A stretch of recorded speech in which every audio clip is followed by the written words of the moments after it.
आप सबों को जहां से भी आप लोग देख रहे हैं, चाहे ऑनलाइन में हो चाहे ऑफलाइन, आप सबों को मसीह अभिवादन, जय मसीह के नमस्कार।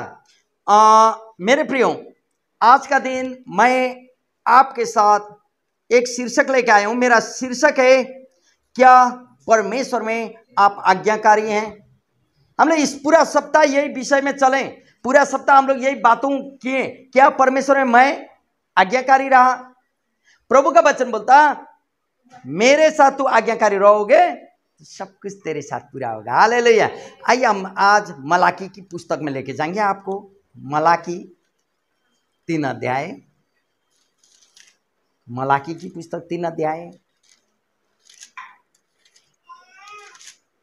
मिला। 3 अध्याय का 6 पद। यहां ऐसा बोलता, मेरे प्रियो, क्योंकि हाँ, मैं यहोवा बदला नहीं, इसी कारण हे याकूब की संतान, तुम नाश नहीं हुए। हालेलुया। हालेलुया। यहां बोलता, क्योंकि मैं यहोवा बदलता नहीं, इसी कारण हे याकूब की संतान, तुम नष्ट नहीं होए। अपने पुरखाओं के दिनों से तुम लोग मेरी विधियों से हटते आए हो और उनका पालन नहीं करते। तुम मेरी ओर फिरो, तब मैं भी तुम्हारी ओर फिरूंगा। सेनाओं का यहोवा का यही वचन है। परंतु तुम पूछते हो, हम किस बात में फिरें? क्या मनुष्य परमेश्वर को धोखा दे सकता है? पर देखो, तुम मुझको धोखा देते हो और तो भी पूछते हो, हमने किस बात में तुझे लूटा है? दशवांश और उठाने की भेंटों में तुम पर भारी श्राप पड़ा है, क्योंकि तुम मुझे लूटते हो। वरन सारी जाति ऐसा ही करते हैं। सारे दशवांश भंडार में ले आओ कि मेरे भवन में भोजन वस्तु रहे। और सेनाओं का यहोवा का यही कहना है कि ऐसा करके मुझे परखो कि मैं आकाश के झरोखे खोलकर तुम्हें आशीष देता हूं कि नहीं। आइए हम लोग प्रार्थना करें। पवित्र परमेश्वर पिता, ये वचन के लिए मैं धन्यवाद देता हूं जो वचन हम लोग के बीच में रखा है। हम लोग जानते हैं तेरा वचन 2 धारे तलवार है, मुझे भी काटता और सुनने वालों को भी काटता। प्रभु, वचन से आज जो बोलने चाहते हैं वो बात बोल, बातचीत कर। पवित्र आत्मा तू हमारा शिक्षक है, मददगार है। सभी बातों में धन्यवाद देते हैं यीशु का नाम में, आमीन। हालेलुया। मेरे प्रियो, मेरा शीर्षक है, क्या हम प्रभु में आज्ञाकारी हैं। हम लोग ने पढ़े, हम क्यों गरीबी में हैं। एक बात, मसीह में आने के बाद भी हम क्यों गरीबी में हैं, लाचारी में हैं, बीमारी में हैं, नाना प्रकार का समस्या क्यों हमारे ऊपर आती है या आता है। वचन तो कहता सारा चीज भाग जाता, मसीह में आने के बाद हम लोग नहीं हो जाते। अब से वचन यह कहता, तुम नहीं रहे हो, तुम में मैं जीवित हूं। हालेलुया। मसीह उद्धार करता रूप में आप ग्रहण किया, तो अभी आप नहीं रहे। आप में कौन है? मसीह यीशु हैं। तब तो यदि यीशु हैं तो उसको शैतान किक करने चाहता, आपको संगति से बाहर करवाने चाहता, आपको थोड़ा डिस्टर्ब करने चाहता, क्योंकि कहा जाने उस दिन प्रभु आपके साथ बोले, बातचीत करे। तो यहां बोलता, क्योंकि हम परमेश्वर का आज्ञा को पालन नहीं कर पाते हैं, इसलिए ये सारा चीज आप और मेरे जीवन में आता है। मेरे लिए क्यों आता? परमेश्वर का आज्ञा को पालन नहीं कर रहे हैं। आज्ञा का मतलब यीशु को ग्रहण करना, बपतिस्मा लेना, चर्च में आना, इतना ही नहीं। दान देना, दर्शन देना, इतना ही नहीं। आज्ञाओं को पालन करना। आज हम लोग बातचीत करते करते पूछ रहे थे, भजन संहिता 120 अध्याय का हम लोग डिस्कस कर रहे थे सही में। लेकिन आपको मालूम है आज्ञा कैसे होता? उदाहरण के रूप में यहाँ परमेश्वर का वचन बोला, क्या बोला? पढ़िए तो 9 पद, मलाकी का 9। तुम पर भारी श्राप पड़ा है, क्योंकि तुम मुझे लूटते हो। वरन सारी जाति ऐसा ही करती। देखिए, भारी क्या पड़ा? श्राप पड़ा है। तुम लोग नहीं, बाकी जाति भी, चाहे मसीह को जाने या ना जाने, इसलिए वो लाचारी, बीमारी, गरीबी हर एक चीजों में है। बोलता है श्राप पड़ा। उस श्राप को कैसे तोड़ सकते हैं हम लोग? मेरे प्रियो, हम एक बार यही मंडल में खड़े रह के लास्ट ईयर बोल चुके थे, श्राप का हम कैसे तोड़ सकते हैं। लेकिन नीचे बोले था ई वाला श्राप क्या बोलता? मलाकी 10 पद, सारे दशमान भंडार में ले आओ कि मेरे भवन में भोजन वस्तु रहे। देखिए, सारे दशवांश भंडार में ले आओ कि मेरे भवन में भोजन वस्तु रहे। और सेनाओं का यहोवा यह कहता है कि ऐसा करके मुझे परखो। हालेलुया। एक बात है, हम सोचते हैं, सुनिए, मेरे जीवन में जो अनुभव किए वही बात आपको हम सोच रहे हैं, बता रहे हैं। उदाहरण के रूप में आपके पास 5,000 रुपया महीना में आता, उदाहरण, ज्यादा नहीं, कितना? 5,000। लेकिन आपको खर्च है 5500 का। आप पूरा हिसाब बना दिए जो आप बता रही थी, दिन का 200 रुपया, लेकिन आपके पास खर्च कितना है? 5500, 5500। लेकिन आपके पास पैसा कितना है? 5,000। लेकिन प्रभु बोलता क्या करो? नहीं ना, दशांश लाओ। 500 नहीं बोलता, दशांश निकाल के लाओ। लेकिन यह दशांश निकालने से और 1000 रुपया कम हो जाएगा। अब देखिए, संसारिक तौर से हम बता रहे हैं, लेकिन परमेश्वर का वचन क्या बताता है, क्यों ऐसा बोलता है? लेकिन आप 5500 चाहिए, 5,000 आपके पास है, 5,000 होने से 500 रुपया आपका कर्जा लग गया, लगा कि नहीं? आपको चाहिए था 5500, ये आपके हाथ में 5,000 खर्च कर लिए, ऑफरिंग डालने का पैसा भी नहीं रहता, खत्म, 500 रुपया कर्जा लगा। लेकिन परमेश्वर का वचन यहां क्या बोलता?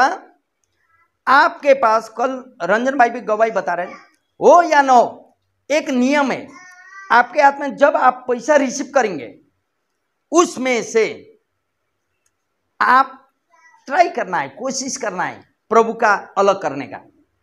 अलग कर दिए, उसको नहीं छूना है, डाल दिए, आज्ञा का है मेरा। और उसके इधर पहला नंबर तो आप रिसीव किए, रूम में आकर प्रार्थना किए, प्रभु मुझे तो 5500 रुपया चाहिए था, लेकिन मेरा हाथ में है 5,000। लेकिन मैं इतना जानता हूं तू यहोवा इरे है, उपाय करने वाला प्रभु है। मुझे ये सब खर्च करेंगे तो भी 500 रुपया चाहिए, लेकिन ये 500 रुपया भी मेरा नहीं है प्रभु, मैं विश्वसिकता के साथ 10 अंश निकाल रहा हूँ, लेकिन मुझे चाहिए कहाँ से? तू बोलता कर्जा लेना श्राप है, हम कर्जा नहीं लेंगे, मेरा पूरा हो। जब आप प्रार्थना करेंगे और 10 अंश निकाल के रखेंगे और बाकी हिसाब करेंगे ना, आप ताजुब करेंगे, आपका 5500 का हिसाब आपका जो हाथ में था 4500 रुपया पूरा होता है। हालेलुया। कहाँ और कैसा और क्या? जो अनुभव हमने किए हैं। आमेन। और दूसरी बात, आपका 5,000 रुपया होते हुए भी 500 रुपया आपको कर्जा लग रहा था, लेकिन अभी प्रभु को देने के बाद आपको 1000 रुपया कर्जा लगा। आप जान रहे हैं, सुनिएगा, 1000 रुपया लगा, लेकिन जब आप प्रार्थना करके पहला स्थान उसको देंगे तो वो ही आपका बाकी को पूरा करेगा। हालेलुया। तो देना तो है, कैसे देना? प्रभु को देंगे ना हम लोग, कैसे देंगे? तो प्रभु कहता है परख करके मुझे देख।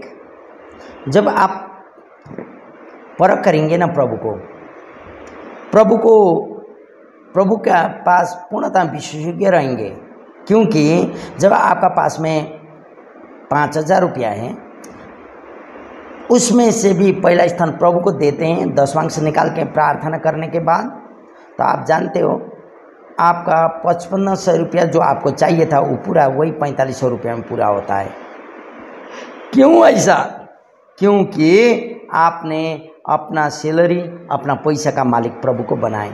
आप नहीं जानते हो वह 5500 कहाँ से पूरा हुआ, लेकिन आप इतना जानते हो आपका प्रभु यहोवा जिरे है, उपाय करने वाला प्रभु है आप। इसलिए मेरे प्रियो, पहला स्थान प्रभु को देंगे, विश्वसिकता ऐसा आज्ञा पालक बनेंगे, तब तो प्रभु आपका जीवन में आशीष देता है। लेकिन एक बात मालूम है, आप कमजोरी इसलिए हैं कि आप प्रभु से ज़्यादा अपने आप में भरोसा कर लेते हैं। मेरे प्रियो, जो व्यक्ति अपने आप में ज़्यादा भरोसा करता प्रभु में होते हुए भी वो व्यक्ति कमजोरी होता है, आत्मिक, शारीरिक, भौतिक, आर्थिक, हर एक चीज़ों में। मेरे प्रियो, इसीलिए आपको जानना होगा। एक सवाल मेरा आपके पास है, क्या आप अपना जीवन का गरीबी, लाचारी, बीमारी, सभी चीज़ों से छुटकारा पाने चाहते हो? चाहते हो तो ठीक, आप विशेष योग्यता के साथ प्रभु पर भरोसा करें और प्रभु में आज्ञाकारी बने, तब तो प्रभु आपको उठाएगा मेरे प्रियो। हालेलुया। आपको प्रभु इसलिए आशीष देता है कि आपके द्वारा मंडली भी आशीष बन जाए, क्योंकि वचन कहता है कर्जा लेना श्राप है। यहाँ वचन कर्जा लेना पाप है नहीं बोलता, कर्जा लेना श्राप है बोलता।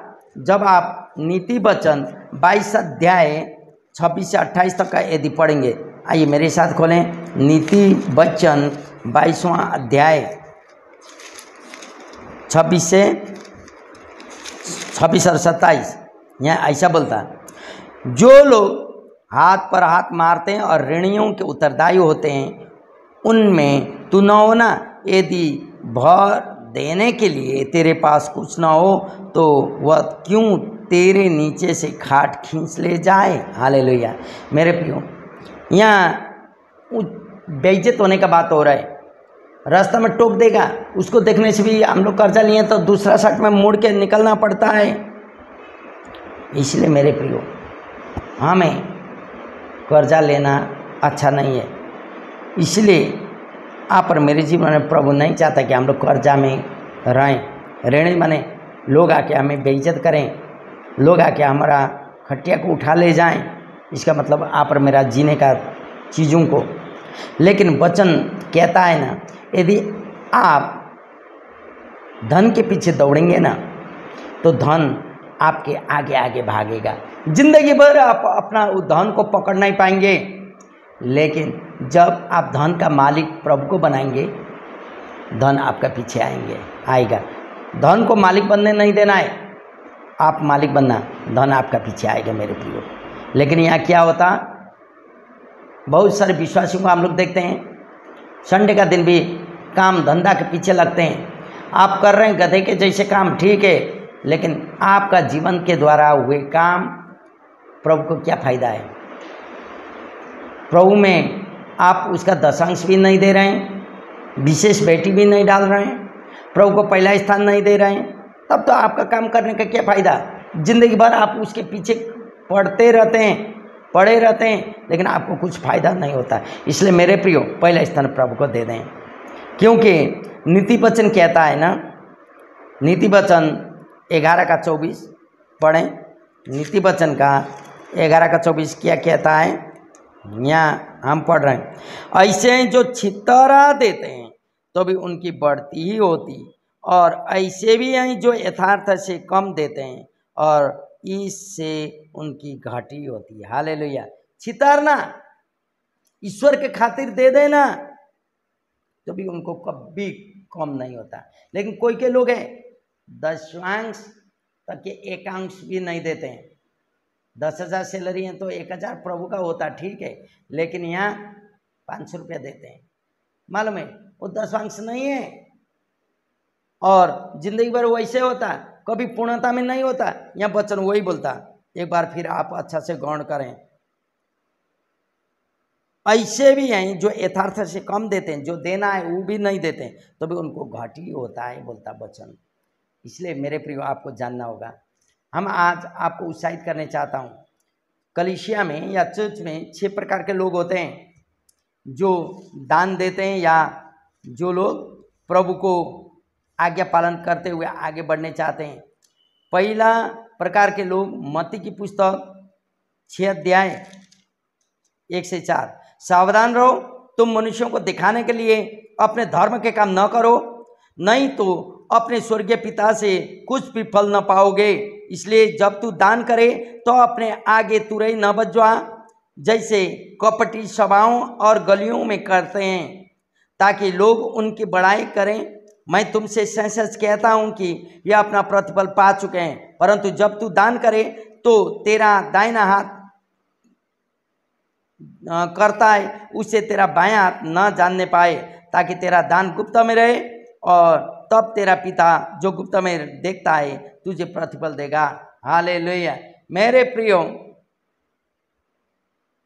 यहाँ प्रतिफल पाने के लिए देना तो ठीक है, लेकिन मनुष्यों को दिखाने के लिए, धर्म कर्म का काम करने, मनुष्यों को दिखाने के लिए ऊपर से ऐसा दिखा के छोया पर के डालना, ये गलत मोटिव है। इस प्रकार के एक प्रकार के लोग ये हैं। दूसरा प्रकार के लोग कुलुसियों की पुस्तक 3 अध्याय, दूसरा कौन लोग हैं? कुलुसी की पुस्तक में जाइए, कुलुसियों 3 अध्याय, हाँ, और उसका 24वां पद। क्योंकि तुम जानते हो कि तुम्हें इसके बदले प्रभु से मीरास मिलेगी। तुम प्रभु मसीह की सेवा करते हो, हालेलुया, तुम दान देते हो ना, इसलिए तुमको मीरास मिलेगी, मीन तुम आशीष पाओगे बोलता है। इसलिए आशीष पाने के लिए हम देते हैं। क्वाइट गुड है। दूसरे प्रकार के लोग आशीष पाने के लिए देते हैं। तीसरा प्रकार के लोग मलाकी का पुस्तक 3 अध्याय, तीसरे प्रकार के लोग कौन है? मलाकी 3 अध्याय 8 से 12, यहाँ क्या बोलता? क्या मनुष्य परमेश्वर को धोखा दे सकता है? पर देखो तुम मुझको धोखा देते हो और तो भी पूछते हो कि हमने किस बात से मैं तुझे लुटाए। दशवांश उठाने की भेंटू में तुम पर भारी शाप पड़ा है, क्योंकि तुम मुझे लूटते हो, वरन सारी जाति ऐसा ही करती। सारे दशवांश भंडार में ले आओ, ताकि मेरे भवन में भोजन वस्तु रहे। और सेना का यहोवा यही कहता है, परख करके मुझे देखो बोलता है। हालेलुया। मेरे प्रियो, आप और मैं जो कर रहे हैं ये आज्ञा पालन करना है, ये भी ठीक है। लेकिन भजन संहिता 116 का, भजन संहिता 116 का 12 पद पढ़े थे, क्या बोलता? 116 का 12, यहोवा ने मेरे जितने उपकार किए उनका बदले मैं उसे किए दे सकता हूँ, इसलिए मैं प्रभु को कुछ देता हूँ, जो देने से कुछ नहीं। यही बोलने वाले लोग हैं। ऐसे पुस्तक 58 का 6 से 11 उपवास, आया हुआ जैसा उपवास, ये बोलता गरीबों को दान देना, आवश्यकता पड़े लोगों को उठाना, ये हर एक चीज़ बोलता। वो धन्यवाद देने के लिए हम लोग देते हैं बोलता, वो भी अच्छा है। लेकिन पहला यूहन्ना 3 का 18 में क्या बोलता? प्रेम के कारण हम प्रभु को देते हैं बोलता। मेरे प्रियो, आपको जानना होगा, पहला प्रकार के लोग दिखाने के लिए करते हैं। एक प्रकार के लोग, 6 प्रकार के लोग होते हैं कलीसिया हम बता रहे हैं। एक प्रकार मैं दे रहा हूं, मेरे पास है बोल के दिखाने। दूसरा प्रकार के लोग आशीष पाने के लिए। तीसरे प्रकार के लोग आज्ञा पालन करने के लिए। चौथे अच्छा है, देना है इसलिए देते हैं, कुछ हम दे नहीं सकते हैं बोलता। और 5वां प्रकार के लोग धन्यवाद देने के लिए प्रभु को कुछ देते हैं, दे के धन्यवाद देते हैं। और 6ठा प्रकार प्रेम के कारण, प्रभु मेरे लिए इतना कुछ किया तो मैं भी कुछ करूंगा बोल के। लेकिन क्या आप सही हृदय से दान दशवांश जो भी प्रभु को देते हैं? मेरे प्रियो, यदि प्रभु में विश्वसनीयता के साथ अपना दान दशवांश प्रभु में देते हैं ना, आपका जीवन आशीषित होगा। आप कभी लाचारी, बीमारी, गरीबी इत्यादि में नहीं रहेंगे, आपका श्राप टूट जाएगा। लेकिन प्रियो, आपके ऊपर में आप कैसे करते हैं? कई बार आप कहते हैं ना, मैं दान देता हूँ, मैं दशवांश देता हूँ, मैं प्रार्थना करता हूँ, तो भी मुझे क्यों ये आपद विपद आती है?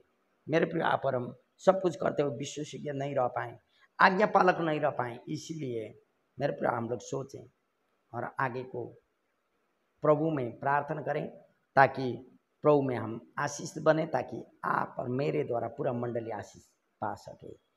सबों को जय मसीह, नमस्कार, प्रभु।